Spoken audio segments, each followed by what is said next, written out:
Ben Gibson asks the classic question, do kilts come from Ireland or Scotland, and why were they worn? Do you want to go into the léine and all that and the back and forth on who was first and who was not? Just start with kilts first, and then let's define a kilt and start there, and I'll pop in with the Irish stuff real quick. Where did they come from? We're all saying it kind of started as what we know as a kilt. It'll be like a great kilt, where it's literally just a length of cloth laid on the floor that you hand pleat, you lay down on, you belt up, and you roll around and tuck it in, and off you go. It was basically an all-purpose utility thing.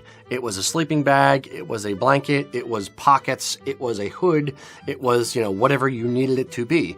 When you're out in the, tending to the sheep and you're miles from home, or if you're out herding cattle or whatever, you can't necessarily get home right away, or you may have to sleep in the fields. So that's what you had with you. So it was a very utilitarian garment. So if you're starting it there, that's why the kilt came to be, because they needed something, and they didn't want to just carry a blanket and all these things. They could just wear their blanket, wear their house, wear their jacket. Yeah. Does that make sense? Yeah. And I think the great kilt is primarily considered to be a Scottish invention. The roots of it seem to be, as best we can tell, a common Gaelic kind of a look, which both the Highlands in Scotland in the Middle Ages and Ireland possessed, which was three basic garments. The léine, or some people say léine, but I think it's léine or léine. Trews, which are the close-fitting trouser, kind of like tight like pants. And then the brat, which is a kind of a cloak. So we know that in the 16th century there's evidence of one of the early, in fact the probably earliest mention of Scottish clothing, which probably intimated a great kilt, was of Scottish mercenaries going to fight in Ireland.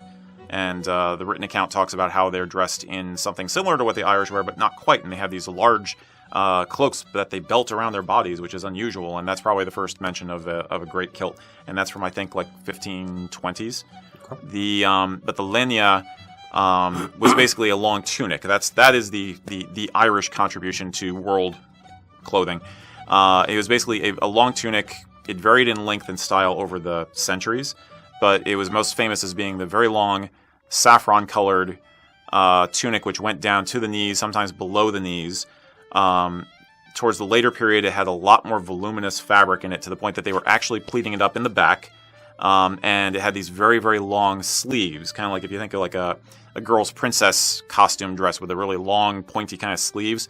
That's actually, historically, goes back to a number of different fashions, but the léine had it. It's these long sleeves, more fabric showing off more style and more wealth, probably. It seems that Highland Scots may have been wearing a very similar outfit to that up through like the 15th century or so. And then, for whatever reason, the Scots decided to do something a little bit different.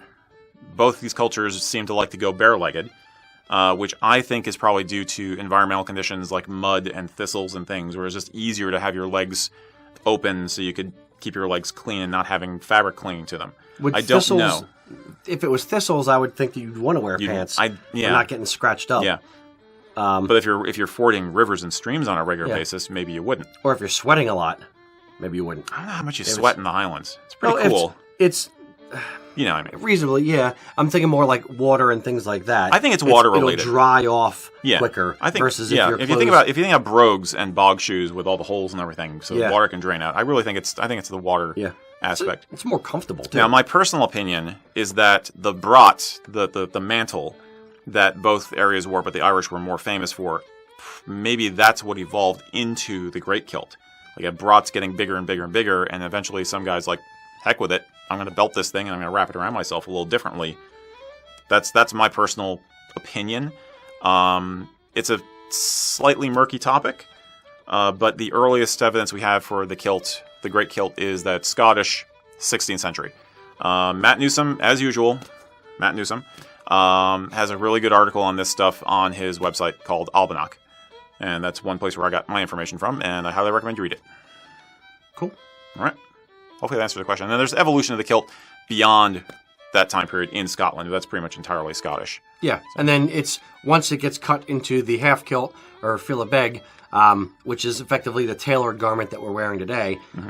That is its entire own evolution. Right. And then touching quickly on that came before, that as a garment came before the Irish half kilt, which was pretty much the St. Enda's school in the turn of the century with the Gaelic revival and the Irish trying to be separate from the English. They took a Scottish kilt and made it Irish to basically flip off the English.